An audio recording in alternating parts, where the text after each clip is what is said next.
I always get a little nervous when people start to introduce me because at some point somebody in the audience would probably think like, wow, that woman can't keep a job. So actually I've been in the business 39 years, so you could start adding that up because I had a big birthday last year.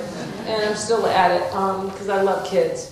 So I want to spend a little bit of time talking, as has been requested, about some of the policies that we're working on in this administration, some of the work that I oversee, and then open it up hopefully to a dialogue. I'm sure that you'll be ready with lots of questions, and hopefully we can talk very candidly about a lot of issues.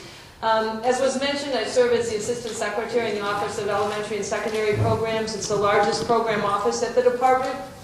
I have 100 programs in my portfolio, about $29 billion, which goes out the door. About almost all of it goes out the door to SEAs, and some go out to LEAs. We have all of the big programs that you would recognize: Title I, Title II, Title III. We have the good fortune of doing all of the ESEA flexibility, which means we're overseeing 44 different accountability systems across the country. We have all the school improvement grants, teacher incentive funds. We have some little-known programs that I was not aware of until I actually got to the department. So we serve students in educational service centers in Guam, Puerto Rico, the Northern Mariana Islands, the Northern Marshall Islands, all of the outlying regions. We have programs for Native Americans, Native Alaskans, rural programs, migrant kids, homeless kids, delinquent children. The list goes on and on. We do a lot of work, which unfortunately is a little bit too active this time. We have the Office of Safe and Healthy Students, and in that program office we have a program called Project Serve, and that is way too active for me. It's a program that helps school districts to reestablish learning environments when a tragedy has struck a community. So it may be in the form of a man-made tragedy, such as a shooting, and that's why we are way too active in that program. We actually invest a lot of money. I don't know how this happens. It's the only line item in the budget that never decreases. It's always back up to about $5 million.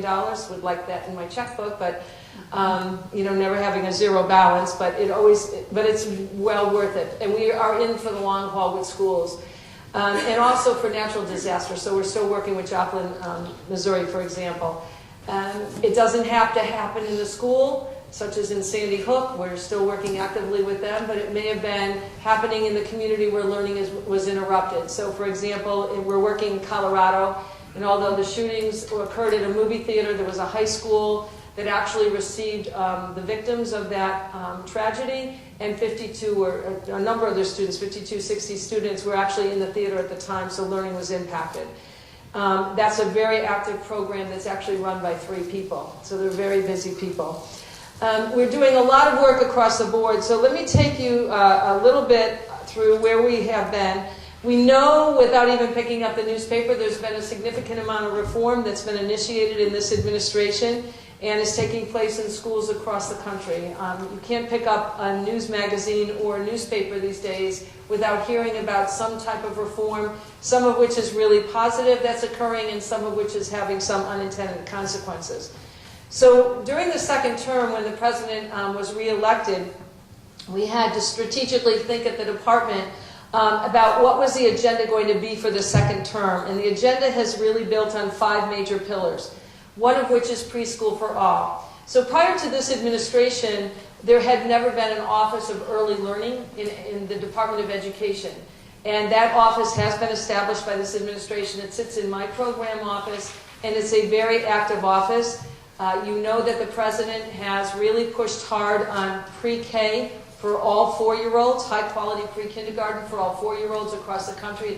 It would be a huge investment. So far, Congress has not taken that up, but we do have some grants that are going out. We also have a lot of work going on in Race to the Top Early Learning Challenge grants in about 20 states. Obviously, we are about furthering the K through 12 reform agenda. Also, we have a big stake in the ground on college affordability and quality, which I'm sure if you have children approaching college or students at university level, you know that that's a big issue. School climate and safety is really a big pillar on which we're building a lot of work around. In fact, I'm not sure if you're aware of this, but following the Sandy Hook incident, or I should say tragedy, it makes it seem too sort of low. But following the Sandy Hook tragedy, the president had asked the vice president to work with federal agencies across the government to arrive at a plan. And we were very instrumental in helping to develop that plan. The Department of Ed worked with the Department of Health and Human Services, FEMA, Department of Justice, and the FBI to craft a plan, which eventually became known as Now is the Time. If you're not aware of Now is the Time, you can actually find it on the White House website or on our website. It's actually easier to find on the White House website. And what I feel especially proud about that is that we really worked hard to allow or to push out funds to allow school districts to make choices within their communities about how funds would be spent. And a really good example of that is the Department of Justice actually has a program called COPS, in which they fund armed security guards at schools. And we push hard for that program to be opened up so that school districts, school boards, and school personnel can make the decision to actually allow that money to be used for social workers, mental health counselors, school psychologists, whatever that school district felt was needed in the wake of any kind of a tragedy that would occur to meet the many challenges of students today. So a lot of work in that area. And then obviously a big, big play around the equity initiative, ensuring that all students, all really meaning all students have access to high quality educational opportunities, or closing what we have come to be called the opportunity gap, which I'll talk about in just a little bit. So as we started out on the pathway during the second term in those areas, we've also included a couple of other initiatives, one of which is Connect Ed. Some of you may have heard about that. We are working with the FCC to ensure that there's broadband access for almost 95% of schools in America, and also a professional development component embedded within that, so that we understand our need to help assist educators to better use technology as a learning tool, not just to have in the classroom. We have a lot of work going on redesigning high schools to teach real-world skills that kids actually need, a lot of connections to business communities, around what are those skills and providing mentorships and internships to students who would naturally not have those available.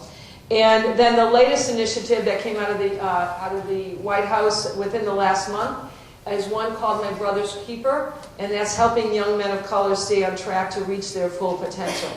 So there are a lot of really big, robust programs going on, some continuing from the first administration, some being built on. And let me just address a couple of those over which I have jurisdiction. One of which is ESEA flexibility.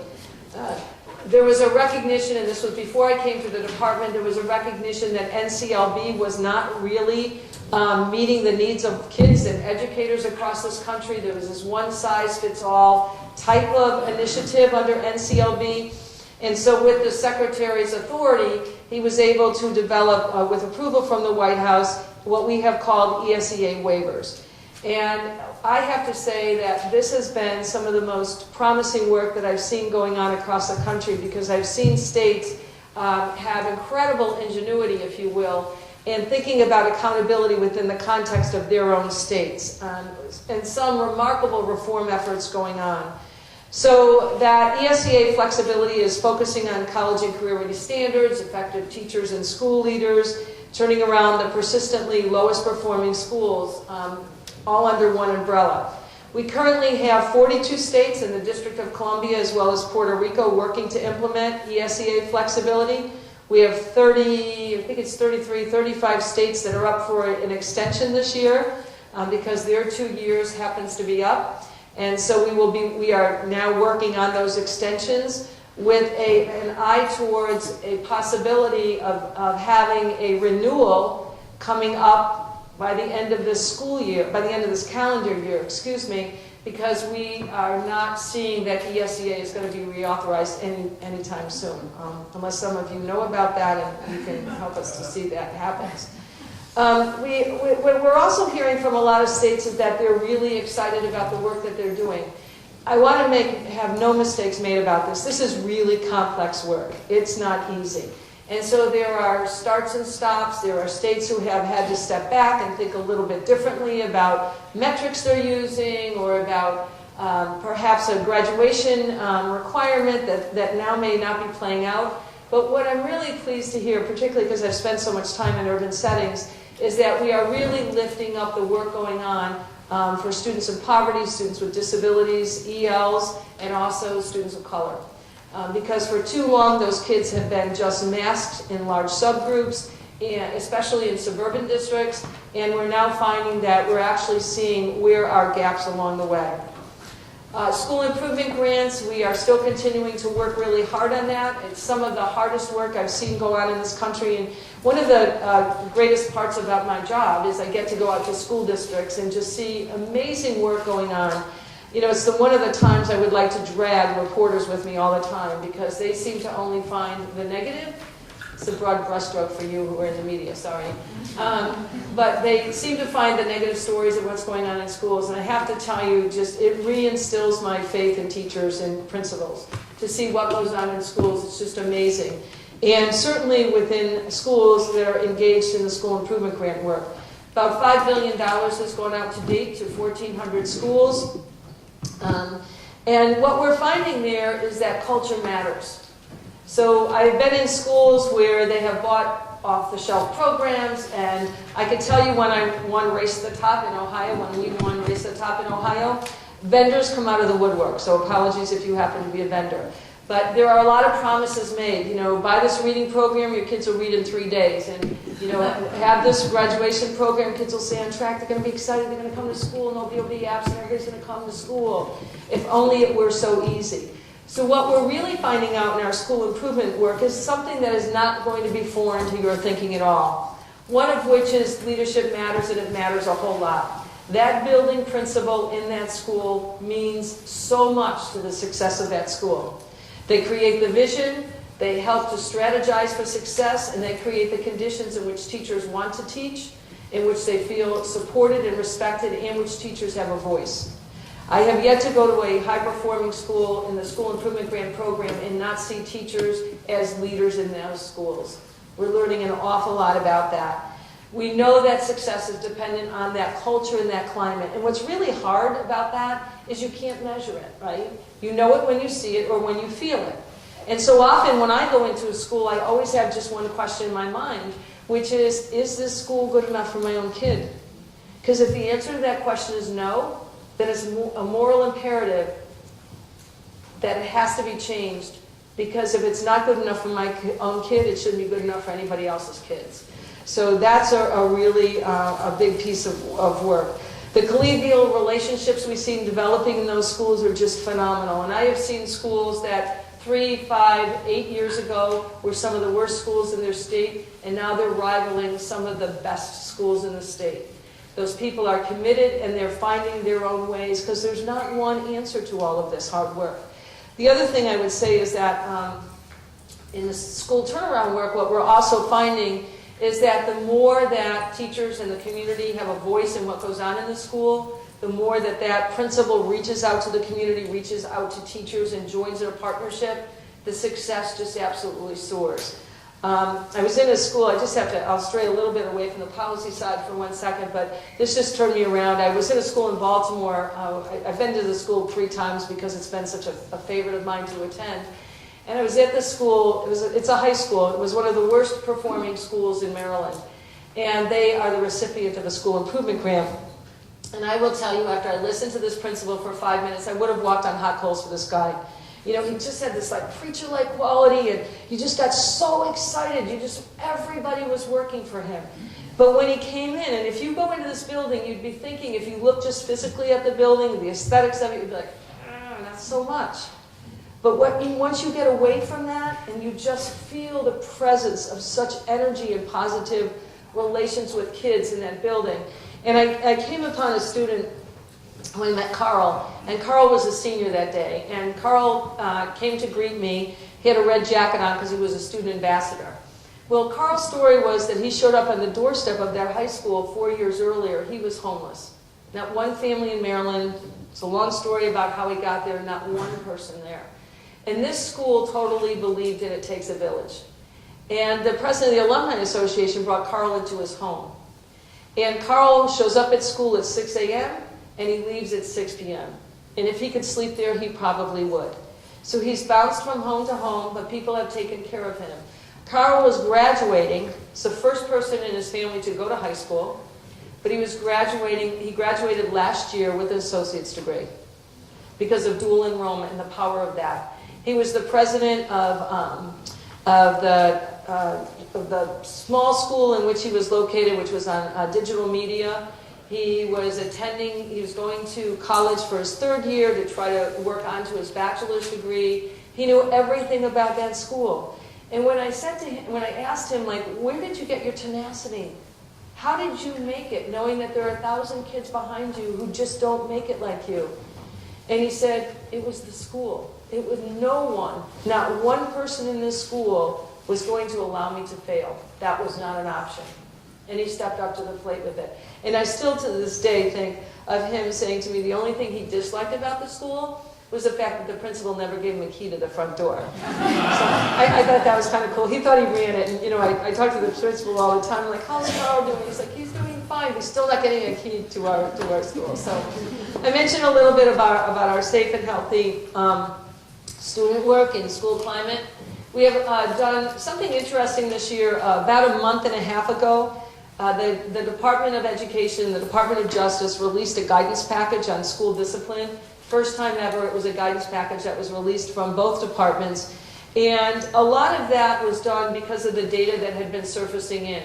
So we have been finding that, that the data is just demonstrating disparity with students of color and students with disabilities being suspended and expelled at greater rates than white students. And if you look at the data, I didn't look at the data from New York, but if you look at data from other states, you would be absolutely appalled. There are school districts and programs that are suspending and expelling students who are 4 years old. So it's a huge lift to begin to have people at least have a conversation about what the data shows. Now the guidance is voluntary. If you look at the guidance itself, it doesn't say to never suspend or expel kids, but it does say to start looking at the policies around willful disobedience and what is the data related to race and to students with disabilities. It's really appalling. Just give you one example. I was in a school in a southern state, and it was just about to be released. The guidance was released, and I had some of their data. I was talking to a group of superintendents and principals at the time, and I said, let me just share with you some of the data from your state. And this principal said to me, let me share something even worse. He was an elementary school principal. He said, one of my students, just the week before, African-American student, kindergartner, had been suspended for 5 days for pulling the fire alarm. The bad part of that story was there was a white ninth grader 2 days later who pulled the fire alarm, same school district, and got a half a day in-school suspension. So disparities are happening even within the same school district.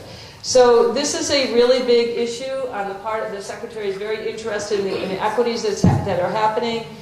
Tomorrow, actually, I have a really early flight. We will be releasing the new CRDC data. It's not a pretty picture, folks. It's just not a pretty picture. And when you look at the data that's released tomorrow, you're going to see data for the first time ever collected across the United States that is just really demonstrating about the disparate treatment of children. So take a look at it, look within your state, look within your school district to see what's happening. And it's not to suggest that nothing can change, but it's also not to suggest that everything has to remain the same. It's to suggest it's the start of a conversation about, are our policies the ones we want for our kids? Where do we want to go in the end with our children? What do we want our kids to be like when they grow up? So I think it's really an important piece. So that's a big release tomorrow at 10 a.m. I talked a little bit about mental health, and I just want to be aware of a time here. A couple of things I would just sort of bring to your attention on some of the things that I'm really seeing nationwide, and these are not big policy issues, but I think for me, they just really reflect who I am and the voice that I bring every day to the Department of Ed. The one of which is I'm absolutely clear about, and that is that we absolutely have to have a sense of urgency about reinventing our education system. There's no doubt about that to me. And I don't know that we need another blue ribbon task force. I don't think we need another set of research papers or another set of white papers that are built and developed, because I think we all know what to do. We just have to figure out if we have the will to do it. And I'm going to say that this crosses over every typology of school districts. When I was the commissioner in Ohio, I have to tell you that I originally went into that position thinking that, rural school districts will sort of act the same, and urban districts will sort of act the same, and suburban districts the same, and Appalachian districts in Ohio would be the same. And one of the things I saw was that the hardest places to change were sometimes the upper middle class suburban school districts. I called them a fur-lined rut. They're great places to be, not a real incentive to grow at all or to change, because they have what I call parking lot kids. Kids could go to the parking lot. For the most part, they could stay there, and they're going to get the same test results back. And yet, across the state, I did see some of those school districts really pushing hard. And I remember being with one of the high school principals, and I said, wow, where are you getting your energy from? And he said, because I don't want these kids to get to a university and to not think that we prepared them well. So I'm pushing and pushing on these kids all the time. I said, what do you worry about the most? He said, I worry I'm going to lose my job. Isn't that sad? But it didn't stop him. But then I started thinking, so does that mean in another school district somebody's worried about their job, so they're not pushing hard for kids? Because they're at the top of the report card in the state of Ohio. So I worry about that all the time, and I think we have to change. The question is just what's holding us back. We're in a big dilemma now on college and career ready standards. You've seen it all across the country. So my question is, if not college and career ready standards, what are you going back to? What is in its place?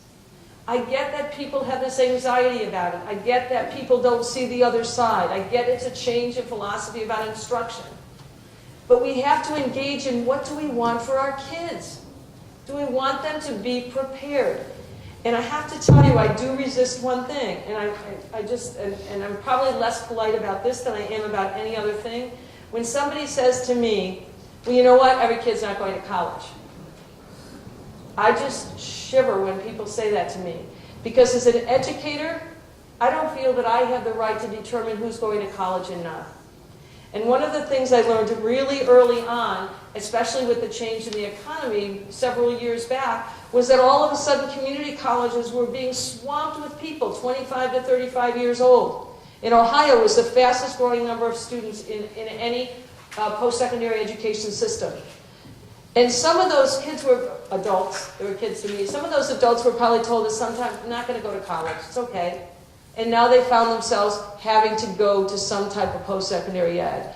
So that's the one place where I just have a real sensitive bone, because I don't think for any one of us it's our right to divide out and say, you're not worthy of college and career ready standards, but certainly these kids are. So it's something that's really critical. I think the second thing I would bring to you is just establishing what our reality happens to be. I think too often within the walls of a school building, we just lose all sense of what reality happens to be with the world around us. We know that kids will often say when they come into school, they are tuning out and turning off. And yet I've seen incredible exemplars across this country where people are saying, you know what, our kids are coming with smartphones, we'll figure out how to use them, rather than to just tell them to put them in their backpacks. We are trying to figure out how teachers may compete with Google. Give it up. Really? You know, content right now is a commodity. Content is a commodity. So for all that we're doing to get teachers to know much more about content, they're in a competition with Google. So what we need to do is to really think through, yes, you need the content knowledge, but you also need a tremendous amount of support to create the conditions in which students can be successful. That's the art of teaching. It's the art of being that facilitator, giving kids the passion, the hope that something better is waiting around the corner for them, giving them a reason to come back to school tomorrow. We have got to prepare our kids for a world that hasn't yet even been defined. So how do we do that? We get our kids to learn how to work with other folks. We get opportunities for kids to go online and figure out a way to work with kids in another country. It's not easy, but it shouldn't be easy. But it's important stuff to do. Another thing is tomorrow's too late. We can't let another generation of students pass through our schools without transforming them. Their futures are not waiting for them. You know, when it was referenced before, one of the hardest tasks I ever took on in my life was to turn around a comprehensive high school into 5 small learning communities. It was harder than anything in which I'm engaged right now, I will tell you that. Because for the most part, a lot of the kids did really well. We had a high-performing high school, 80% African-American students, 78% kids in poverty. We had 21 AP courses. We had an intro to an IB program. You would think that this was ripe for change. But what I realized is that people didn't see what was beyond that. So we had to figure out, how do you share data to demonstrate that our kids could do better? We could do better as an institution. And I'll never forget, one of the best things that ever happened that I did was, we had a big community, as you would well know, you had a big community task force going on about this change over the high school. And I had asked the principals at the high school to send me the names of students. I wanted students on the committee. Well, who would you suspect that they would send to me? Who would you suspect? President of the Honor Society, right? Yeah, her name was right on the top of the list. Kids who were on the honor roll 4 years in a row, all on top of the list. I took the girl who was the president of the Honor Society, sent the rest back, said, sorry, they're all rejected. I want the kid who just dropped out of high school. The kid who's on the verge of dropping out of high school. I want the boy who just about makes the football team with the lowest GPA possible. I want the student who has dropped out, dropped in, dropped out, dropped in again because he can't find his way. I want the gifted kid who dropped out. And those kids made the difference because school wasn't working for them. In our great community, school was not working for them. So we had to figure out why. And what was really important about that is that we were trying to solve a problem that really was a kid problem. And we're going to bring 75 adults together to figure out what the kids wanted. I thought, well, isn't that kind of stupid? Don't we just ask kids what they need, what they want? And we found all kinds of things to do. It even went so far as to going down to have principals go to kids in 5th grade and say, why aren't you coming to school? A great example of a 5th grade principal, one of the best principals I've ever met. 92% tardy rate in her building for 5th graders. 92% of the kids weren't coming to school on time. So she was trying to institute all these incentive programs. I'll give you a sticker, I'll get 5 stickers, you get this, you get that. I said, well, why don't you ask the kids why aren't they coming to school? She set them all down and said, why aren't you coming to school? And the stories were horrific. They weren't things she could relate to. Mom's working 3 jobs, gets home at 8 in the morning, goes right to bed, doesn't wake me up. I have to get my brother on the bus to school because my mom's already at work. She went to work at 3 a.m. So you know what? Ingenious idea. She went out and got alarm clocks for the kids and then taught them that this was their job and one of the jobs was to come to school on time. It's getting that reality of what kids do outside of the classroom. How do we make schools places that are welcoming and supportive of kids? That's what's really interesting. I'd also suggest on a 4th piece about leading next practices. I have to tell you, we get so caught up in best practices. I'm on a one-woman crusade to eliminate the concept of best practice. And I'm saying that because we think we have found the Holy Grail. Oh, this program worked, 100% of my kids are graduating. Then somebody takes the program, moves it to the school district next door, it doesn't work. Best practices are best in the context in which they're done. So I'm always thinking about next practice. Even if you find the best practice, that may work for 5 years, you got to think about the next practice. And in that next practice, I can't stress enough, embedding distributed leadership across the school district. Having teachers' voices at the table. And I don't mean to say to teachers, you know what, go pick out the school photographer and man the photography booth this year. We're talking about real leadership opportunities. Principals cannot do it all, and neither should they. And schools that have rich cultures of shared opportunities for leading are absolutely on fire. They just jazz you when you walk in those buildings. So to think differently about supporting learning and to always think about what's going to make kids successful. I worry about this with college and career standards. Getting 9th graders into college and career standards who haven't had 8 years of rigorous coursework. And my fear is if we don't support kids in that endeavor or we don't give teachers the tools necessary to support kids, 2 or 3 years down the road, and I'm going to use something I hate, which are air quotes, somebody's going to say, those kids couldn't do it. And for those of you working in urban environments, that's code and you know it. But if people haven't thought about what do teachers need to get this job done, we're shortchanging all of ourselves because there we're at. I always find when people are empowered to act, leadership can emerge in any way, in any shape, in any form. But they have to feel empowered to work, to act, to think collegially about a lot of things, having a common vision. And the last thing I'll share before I open it up, I'd really beg you or challenge you to rethink achievement gaps. Here's my other one-woman crusade. If we could stop thinking about achievement gaps and think instead of opportunity and expectation gaps, we'd go a lot farther. Because think about this. When we talk about achievement gaps, it usually comes back to kids. Their scores weren't great. I taught them, they didn't learn it. I offered the class, they didn't take it. The problem is that in that endeavor, we're not putting it back onto the adults. We're not saying that we might have expected less of kids. We might not have provided opportunities for them to be successful. Let me give you really one great example on that, and then I'll stop. We had about 100 kids march on, I call it a march, they assembled at the Department of Ed, but I like to think they were marching in the old 60s fashion onto the Department of Ed because of what they perceived as inequitable opportunities across America. And I'll never forget this group of kids from a southern state came up on the stage to share their story. And their story was they were in a high school in a large city. They were in a high school that did not have enough students in that area to actually keep the high school open. But people marched and they wanted the high school open. So in its infinite wisdom, I will use air quotes on the infinite, you decide how wise it is, the school district decides, well, you know what, we can make this better.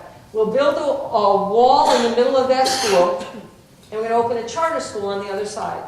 Okay, that may be possible, and it may be a good thing. But listen to what happened. In the traditional public high school, 0 AP courses. As one student said on the other side of the wall, 17 AP courses. Traditional high school, no cafeteria. Other side of the wall, beautiful cafeteria. And as one student said, with a la carte salad. One side of the wall, traditional high school, no art classes. The kids took art online. For those of you in my age bracket, I kept thinking of John Nagy, paint by number. On the other side of the wall, 3 art teachers. What we offer to our kids tells them what it is that we value. You know what those kids on that side of the wall felt?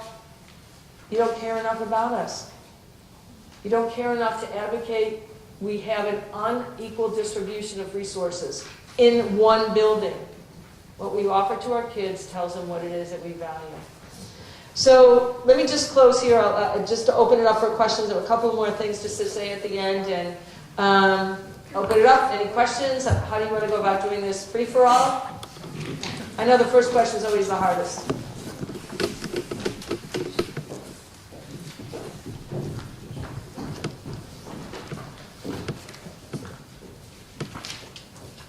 Okay, we'd like to just get there really close to the mic and invite people up. I used to be a middle school teacher one time. I had a really great waiting time. And I also have hairy eyeballs. I could stare you down. Okay. So I'm really interested in quite a few things that you said when you talked about the school improvement grants, and you talked about rebuilding this culture and how we couldn't wait. And I know that the department came out Thursday with your Teach to Lead initiative. Can you tell us a little bit about that, how that's going to roll out? Sure, yeah. So the secretary announced it at a conference on Thursday with National Board for Professional Teaching Standards that there was going to be an initiative called Teach to Lead. And what he is doing is calling on school districts or school buildings across the country to arrive at very specific, I'm going to say programs, initiatives, strategies to engage teachers as leaders without having them to come totally out of the classroom. So we know that distributed leadership is really important, as I think I referenced a couple of times. And so the initiative is all in its very beginning stages, so details will be coming out.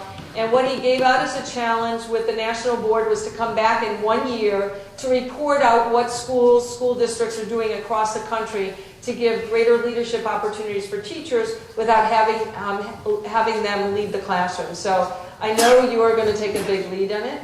Well, my follow-up is, I know now, but my friend Julie, my very good friend here, can tell you about some great work they're doing in New York State with, what do we call it? Strengthening teacher leader effectiveness grants, the STD grants. Yeah, okay. That's a model that should be replicated. So with that example, we're actually going to try to pull together a whole series of opportunities for people to at least kind of explore what other places are doing, because I actually think that people want to do a lot of this, they just don't know what's possible. So by understanding or getting more information, for example, from New York or other places that are doing it, I think it's just really vital, and I think it's just going to lift up the teaching profession.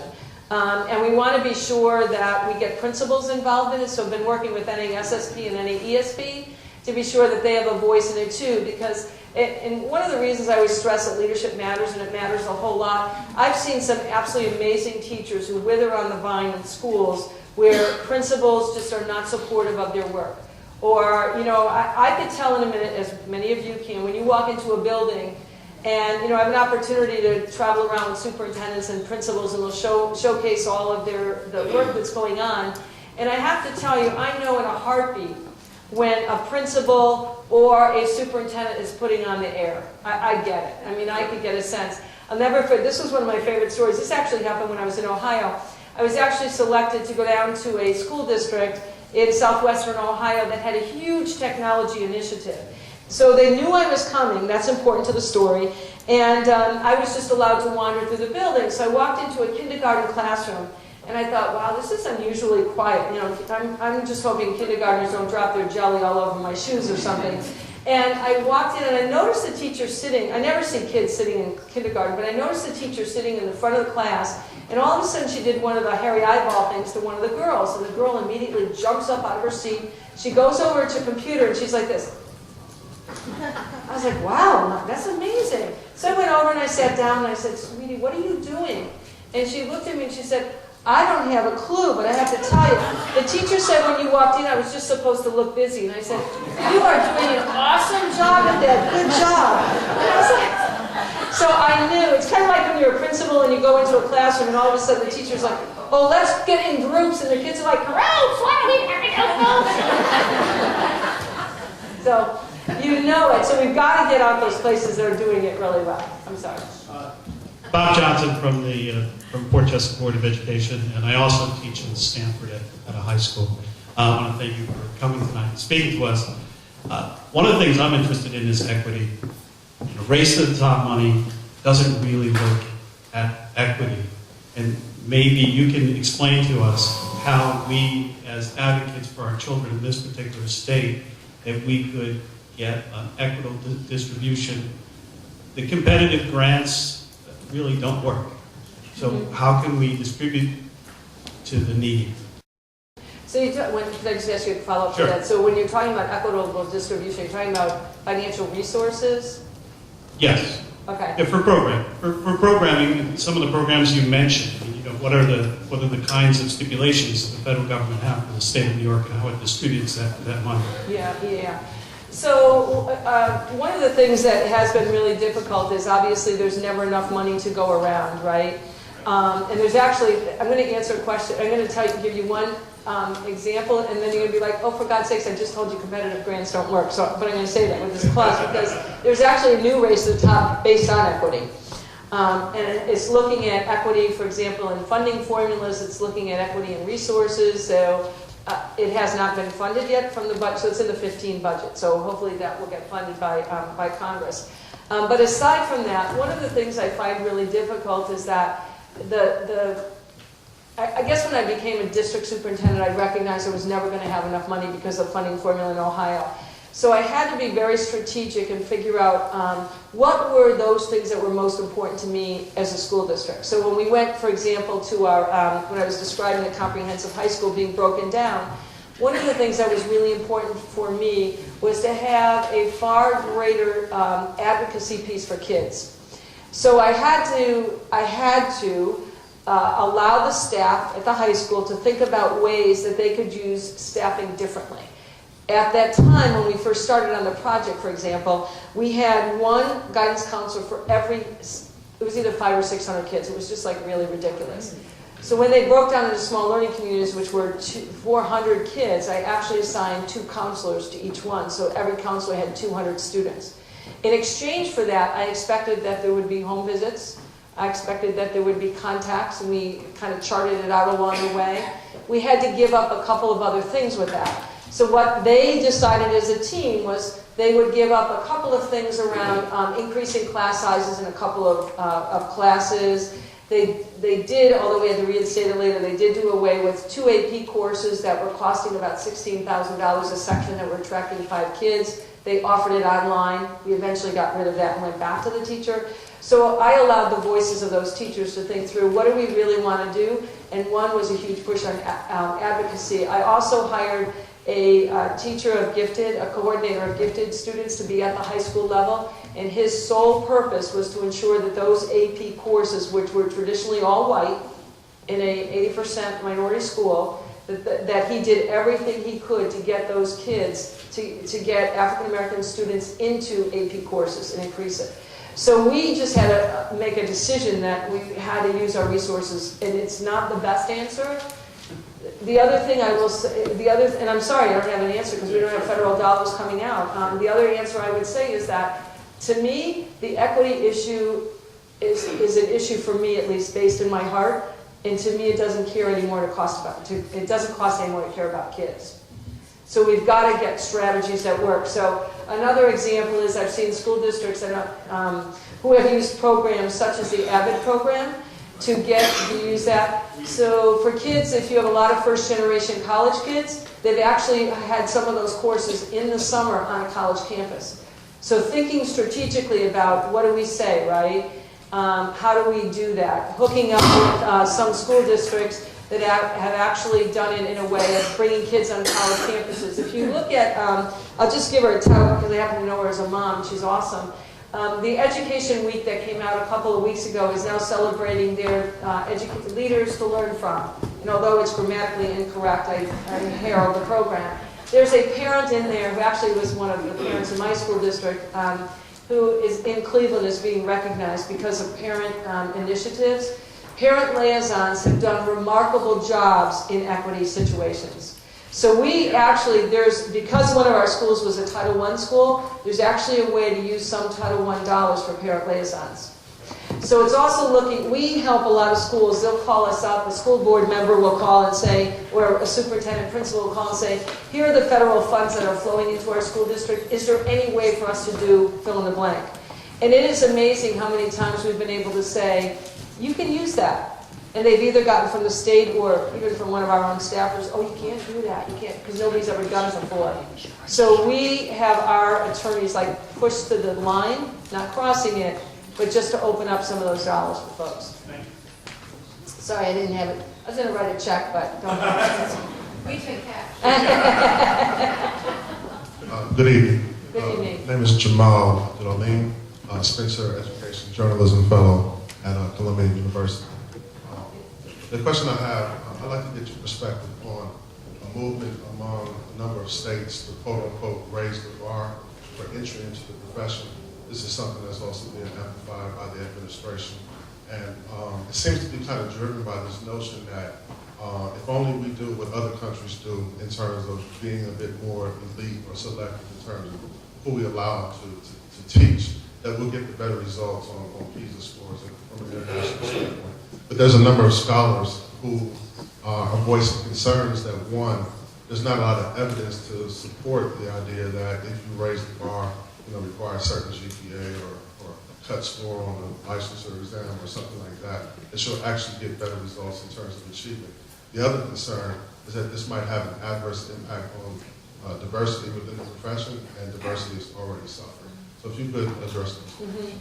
So hopefully everybody heard the question. So a couple of thoughts on that is, and I'll go back what I thought about when I was a commissioner in Ohio. And one of the things I found is that in Ohio, we had 51 teacher training programs. That is a lot in a state our size, 51. Of those 51, only 13 were public, which meant that we didn't have any levers with the private schools, right? We just had the levers with the public institutions. But what was bothersome to me about it is that very often when you would talk to folks about why did you get into teaching, there'd be the usual, I love kids, I want to do this, I want to do that. But a lot of times it was a default profession. Couldn't get into architecture, couldn't get into nursing, couldn't get into this, so I became a teacher. And I think what has happened with that is, and this is a broad brushstroke, which is really not indicative of everybody, but what has happened with that is it has become known then as a lower level profession. And once you become known as a lower level profession, people start to question the quality of who you're inviting into the profession. So when it gets to the diversity issue and, does it lock people out? I think that's why we've got to think about this starting at kindergarten. We've got to think about providing opportunities, particularly for minority students, students in poverty, EL kids, students with disabilities, to lift up and engage them in more rigorous coursework so they're not going into what's considered to be a default position, or they can actually make the standard. If we think about it, teachers are crafting kids' lives, right? Just as much as we would think about a doctor. If you do go to other countries, there are countries that respect teachers as much as they do physicians. So there's something to be said about that. I don't know that it necessarily leads to higher scores, but I think when people think differently about the profession, they do think about the respect within a school that you bring about, and they do think that it's really vital for you to have people who are highly respected in the community, people that are looked up to. Whereas what we're finding across the country is too often teachers are just met with disdain. I can second guess you because I went to school, so I know what it's like to be a teacher. Or teachers who don't know about developmental stages of kids, which is a science to understand that. So it's not an easy answer, but I do think that if we are truly placing an emphasis on the profession, we've got to think about the who gets in. We've got to support and recruit people. And I will tell you, even more than the diversity you mentioned, some of the hardest places to staff are people in rural and isolated regions. Salaries are very different. I'm sorry for always using an Ohio example, but in Appalachia, in southeastern Ohio, you will have a starting salary that's about $20,000 less than northeastern Ohio. Well, how many teachers are you going to keep in Appalachia, right? If your spouse or partner doesn't have a position there, housing is not great, there's not apartment complexes to be had. So we are now getting where states are really thinking strategically about what initiatives they can establish on growing your own. Going into high schools, I've seen some small schools jump up in high schools that are actually focused on sort of service industry, and service not being hotel, but service to mankind. So there are people who are starting to think about not just about STEM professions, which are important, but also thinking about teaching, social workers. So I just think it's really important to place in the context of the why behind it. Last question. Great. Thank you very much. My name is Nick Tampio. I teach political science at Fordham University. One of the things you said earlier was that the problem with No Child Left Behind was that it imposed a one-size-fits-all model. And besides being a professor, I'm a dad, and I have kids in school, and I see a one-size-fits-all model being applied to them. And the two words that haven't been said tonight, Common Core. So could you please say the difference between the No Child Left Behind model, which is the problem of one-size-fits-all, and the Common Core model, which also is one-size-fits-all? Thank you. So I have to just step back and clarify something. I'm not sure what you mean by the Common Core model, because the Common Core is a set of standards. So what we're finding across the country is that standards are being conflated with curricula, and it's not the same. So I'll give you a really good example that made me shiver. There was actually a state superintendent who recently said, I'll tell you what Common Core means. Common Core means that every third grader in my state is going to learn the exact same thing on the exact same day. That is not Common Core. First of all, Common Core is not a curriculum. It's a set of standards. So every state, and to that end, depending on the state, school districts can interpret those standards into the curriculum that they feel is the right thing for their kids. So it's conflated. So I'm not getting what the Common Core model is. Yeah, but the standards for real quick. Yeah. The standards for the kindergartners make these sort of demands, and then in 2010, these child psychologists, or 500, I believe, wrote a letter saying these standards are completely inappropriate. And my understanding, I've written some blogs about this, and people write to say, well, we can revise the standards. And my understanding is that there is no process to revise them. So, my kids are in kindergarten and they're suffering, and you tell me that that's not going to make my life any easier. There are these standards with these demands that are just developmentally inappropriate. Well, I think the developmental inappropriateness of it is I think it's questionable. I think when I say that, because I think there are people who actually believe that kids can rise to these standards and we've got to support them in doing that. I think there are other people who say, no, we're expecting too much of our kids. What we've seen and why I don't mention Common Core, I mention college and career ready standards, because if you look across states who have flexibility, every state has not adopted Common Core. There are states who have adopted Common Core. There are states who have adopted Common Core with a modification of about up to 15%. There are states, Virginia's one, who have actually adopted what they're considering their own college and career ready standards.